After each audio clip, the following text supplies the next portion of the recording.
I know games. Sometimes I like to share it with someone like you. Well, those were the days. Back then, I didn't know much about video editing. Well, I guess that's not entirely accurate. I guess I just wasn't confident enough in my video editing skills.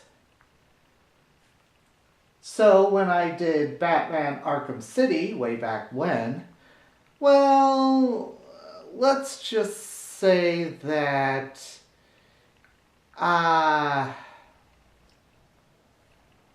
well, let's face it, I'm not exactly Coppola. But I've gotten better. I've learned a few skills and the technology has improved. So, yeah, so I guess everything has improved. So, what am I getting at? Well, so, where am I getting in all this? Where I'm going is that just as my video editing skills have improved over the past 2 years, so too has the Batman Arkham games, all culminating in this. A look into the Dark Knight's earlier years. This is Batman Arkham Origins.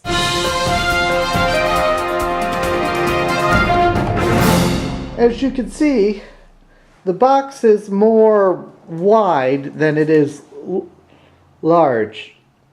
And that's not always a good thing, since, as you can see, it takes up practically all the space on the table. So, as you can see, it's got a slipcover, much like a lot of special editions do these days. And on the top, let me try to...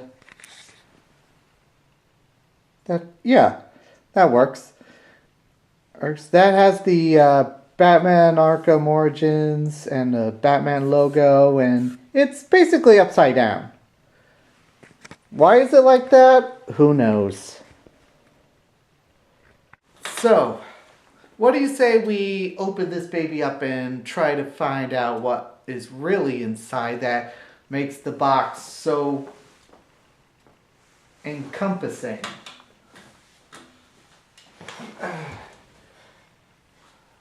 The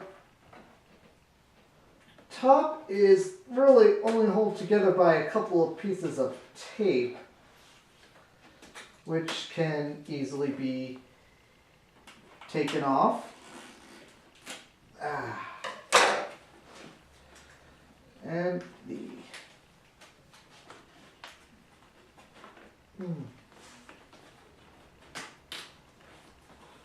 okay, apparently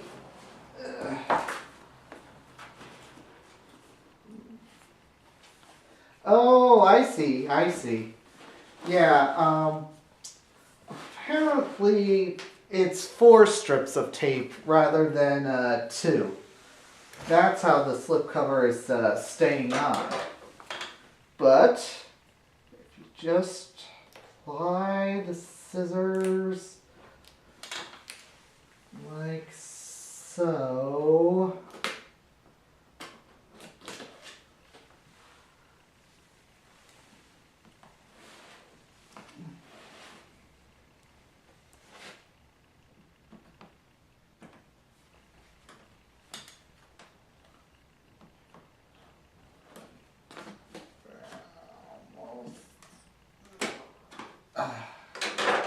Alrighty. And there we go. Now, let's see here. Aha! Ta-da! And underneath the slipcover, we have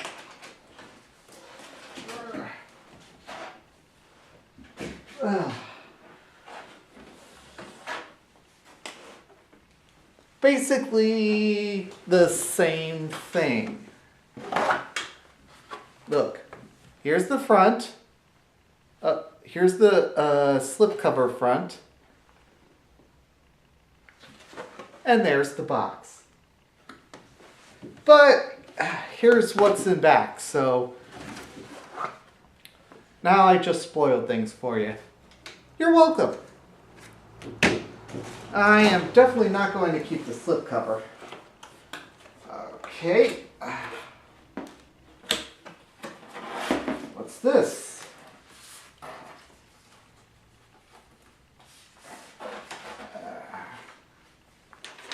All printed material made in China.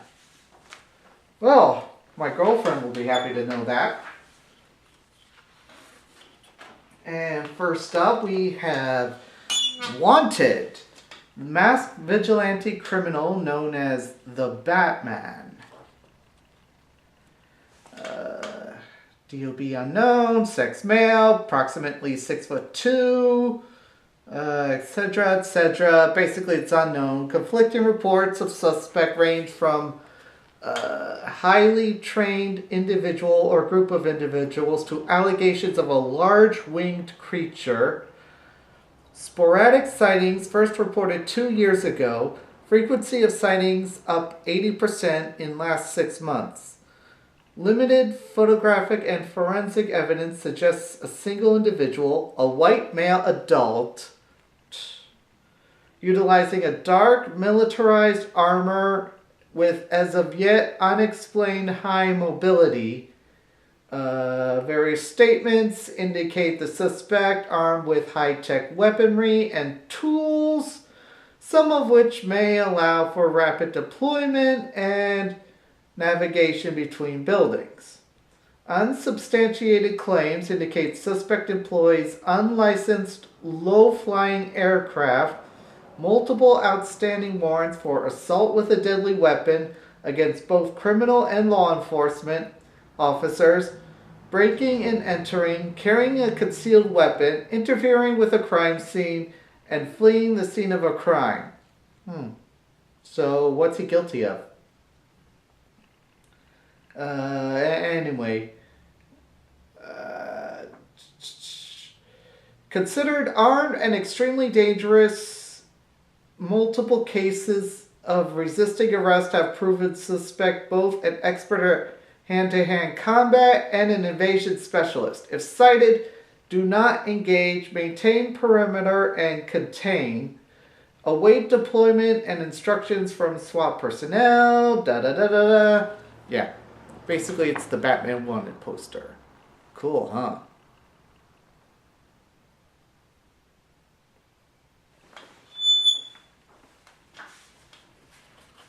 And let's see, this we have the Batwing prototype. I guess he hasn't really constructed the Batmobile yet. But it looks kind of like, I don't know what it's like. A VTOL? Huh. Though you'd wonder how someone was able to come up with the materials for this without asking any questions. But this is the goddamn Batman, so whatever goes. And here we have I guess a poster. There's some type of signature here, Anarchy. Looks like it's a map of something. The Bowery, Park Row, Amusement Mile, Industrial District, Gotham Bridge. I guess it's a map of Gotham City, but it's hard to see it here.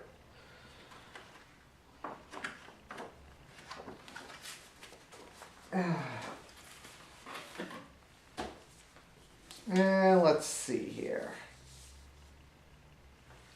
And I don't know what this is supposed to be. Let's open it up.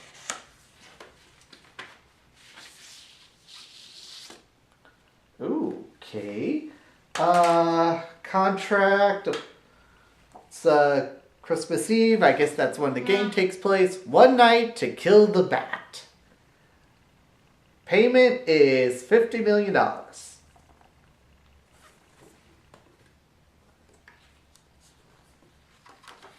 Whoa!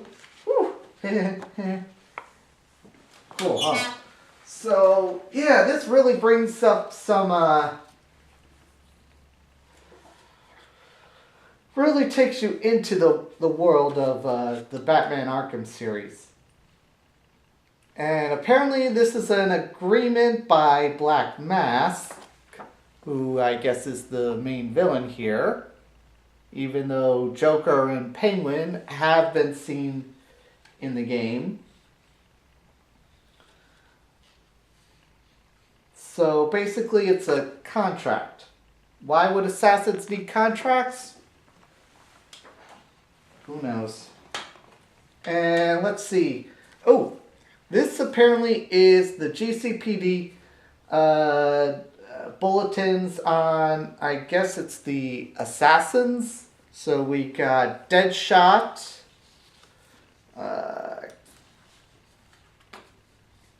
Killer Croc, ooh, Electrocutioner. I've never heard of him before. Is he was he in the comics or? Huh.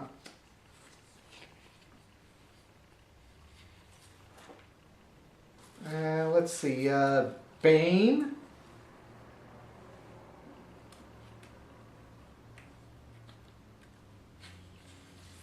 And we got Firefly.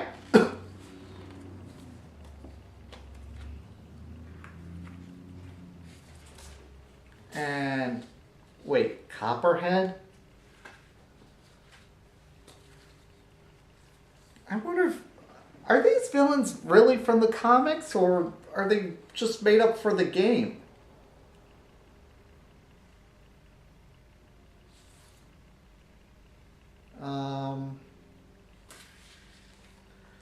Oh, Deathstroke?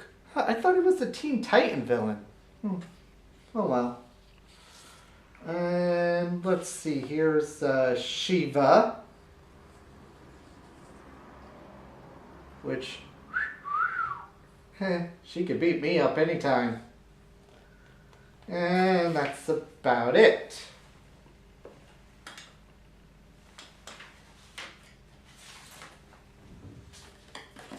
So that's nice. I like how it gives you it really takes you deep into the world, and this is the type of stuff that I like to see. Just little mementos that allow you to immerse yourself. And I'm just being redundant now. There we go. And let's see here. Next, we have the Blu-ray Necessary Evil Supervillains of DC Comics. It's a Blu-ray and an ultraviolet version. So I guess it's I'm not sure what it is, like a documentary or what. Let's see here. Let's see what it says on the back. Experience the icons that forged fear. The Joker, Lex Luthor, Catwoman, Doomsday, Bane. What makes them so thrillingly watchable, so terribly wonderful, so extremely vital to our superheroes and their worlds? This new feature-length documentary explores these questions across 7 decades of DC Comics' hallowed rogues gallery of infamous evildoers. Narrated by esteemed film villain Christopher Lee, Necessary Evil examines the tortured psyches of your favorite animation, comic book, game, TV, and feature film baddies, both from the past and into the future, against the backdrop of cultural, history, and society. Insights from famed creators and storytellers, including Zack Snyder, Guillermo del Toro, Jim Lee, Jeff Johns, and Richard Donner, shine a fascinating light on those malevolent, charismatic characters who thrive in the dark. So that's going to be interesting to watch. And it's a ultraviolet version, so that means I can pretty much watch it anywhere. Whew! I thought I was too late in redeeming it, but it says redeem code by October 25th, 2015. So I guess I still have some time left.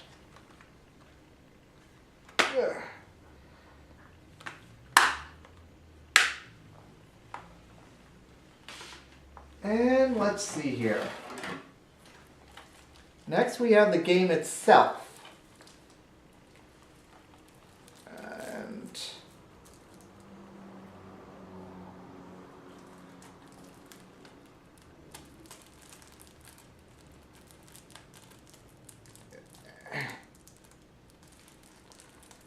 sorry guys, my fingers are a little bit cold here, so it's hard to grip the wrapping.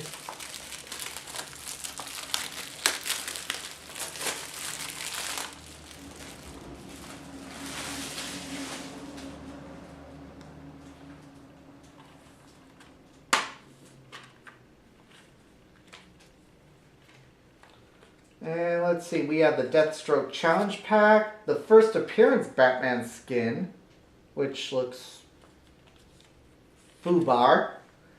And that's the word. And that's the manual.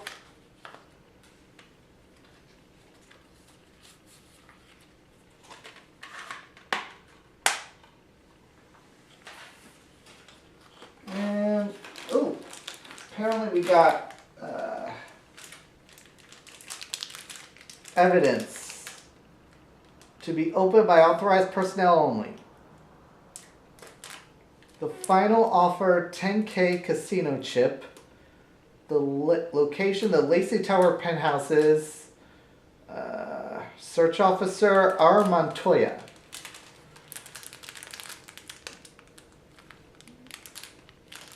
So I guess it's a poker chip.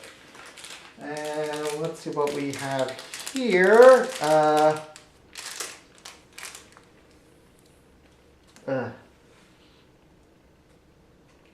We have a forensic dental, possible missing person, GC number 17, GC number 19, at the Dixon Docks, date December 19th, time 9:31. Looks like AM. Search officer G. Hennelly. Or G. Hennelly. G. Okay, and let's see here. Next up we have... Oops. What's this? Oh. I guess this is supposed to be the Wayne family. Which, I don't know. They don't look anything like they did in the Batman Arkham Asylum. And let's see. What's this? The enemies, the people are the enemies of anarchy. No. The enemies of the people are the enemies of anarchy. Remember what the parasites stole from us. Wait, what's Andrew Ryan doing here? So I don't know. Wait a second. This... I wonder. There was also an anarchy label here. So what would happen if...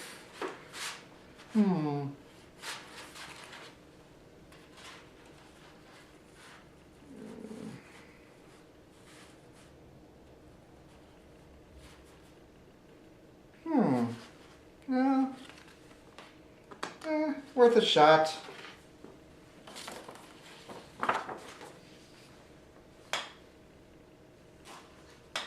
Anyway, this is the art book.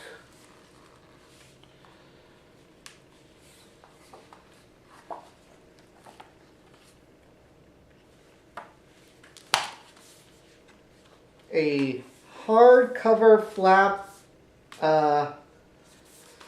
book that talks about the artwork, but obviously you know that. And finally, the thing that takes up most of the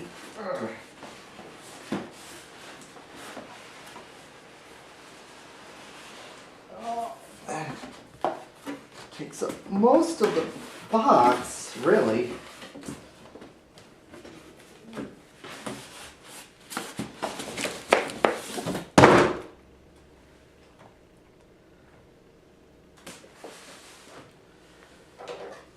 Oh, great! It's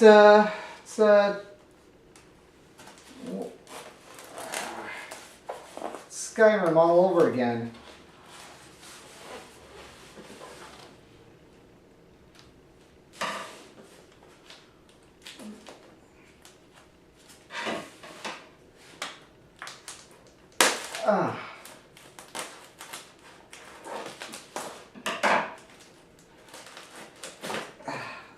Okay.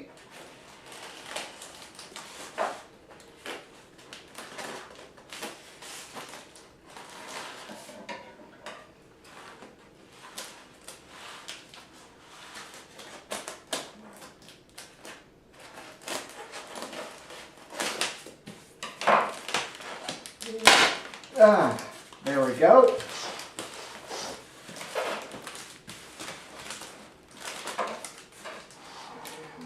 Finally.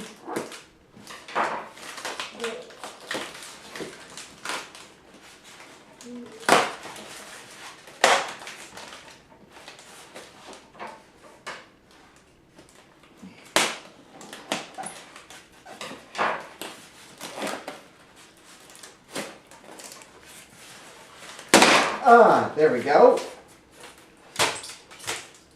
And we have the statue.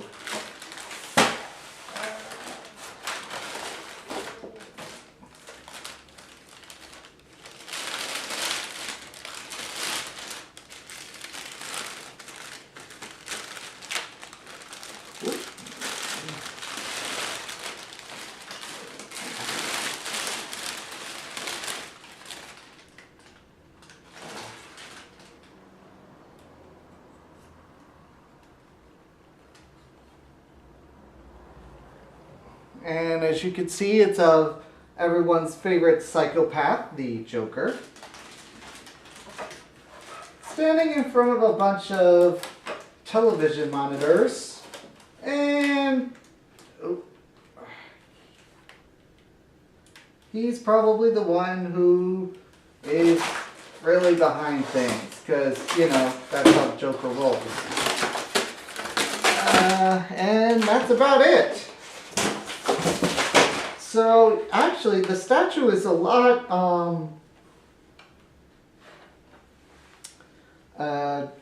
It's a lot smaller than I was really anticipating.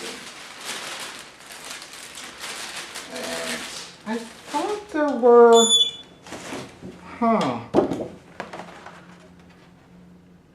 That's weird. I thought there were supposed to be pictures on here, but apparently they're not.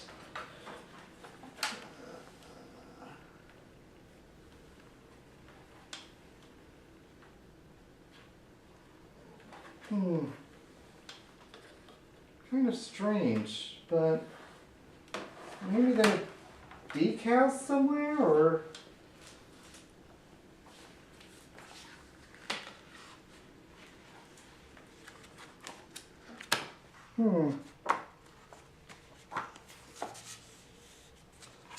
Strange. Yeah, definitely strange.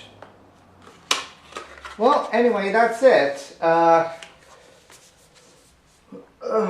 Again, I love the little mementos, the wanted poster and everything, but the statue is probably not for the casual collector. You definitely need to be a diehard fan here. Now the only question is where to put it. I don't want him staring at me while I sleep.